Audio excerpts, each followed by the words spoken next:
सहकार चळवळीला नवसंजीवनी देण्यासाठी 1960च्या कायद्यात सुधारणा करण्यासाठी तज्ञ समिती स्थापन करण्यात आली आहे। दीपक तावरे यांच्या अध्यक्षतेखालील समिती 2 महिन्यात अहवाल सादर करणार असून पारदर्शकता व सुलभ निवडणूक प्रक्रियेवर भर असेल। बीड जिल्ह्यातील केस तालुक्यात सोशल मीडियावर ओळख झाल्याने तरुणाने लग्नाचे आमिष दाखवून विधवेवर लैंगिक अत्याचार केल्याची खळबळजनक घटना उघडकीस आली आहे। नवीन वर्षाच्या पहिल्याच शनिवारी भंडाराच्या चांदपूर येथील जागृत हनुमान देवस्थान परिसरात एक थरारक घटना घडली। भाविकाची कार अनियंत्रित होऊन थेट तलावात कोसळली। मात्र कर्तव्यावर असलेल्या पोलिसांनी आणि एका स्थानिक तरुणाने स्वतःच्या जीवाची पर्वा न करता पाण्यात उडी घेऊन दोघांचे प्राण वाचवले। नांदेडमधील सचखंड गुरुद्वारा परिसरातील पंजाबमधील यात्रेकरू व स्थानिकांमध्ये हाणामारी झाली। या दरम्यान यात्रेकरूने गोळीबार केला असून एक जण गंभीर जखमी झालाय। घटनेचे दृश्य सीसीटीव्हीत कैद झाले आहे। पंजाब पोलिसात लेडी सिंघम म्हणून ओळख असलेल्या नागपूरच्या निलांबरी विजय जगदाळे यांची लुधियाना परिक्षेत्राच्या पोलीस उपमहानिरीक्षक पदावर नियुक्ती झाली आहे। नववर्षाच्या पहिल्याच दिवशी त्यांनी पदभार स्वीकारला।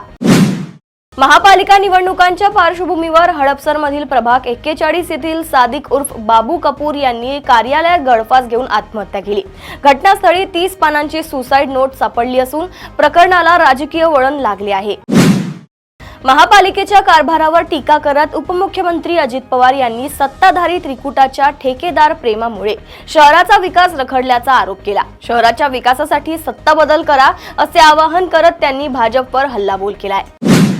महानगरपालिका निवडणुकांच्या पार्श्वभूमीवर भाजप प्रदेशाध्यक्ष रवींद्र चव्हाण यांनी नाशिकमध्ये पक्षांतर्गत गोंधळ, एबी फॉर्म प्रकरण आणि विरोधकांच्या वचननाम्यांवर स्पष्ट भूमिका मांडली। एबी फॉर्म प्रकरणातील दोषींवर कडक कारवाईचा इशारा देत त्यांनी उद्धव ठाकरेंच्या जाहीरनाम्यावर टीका केली।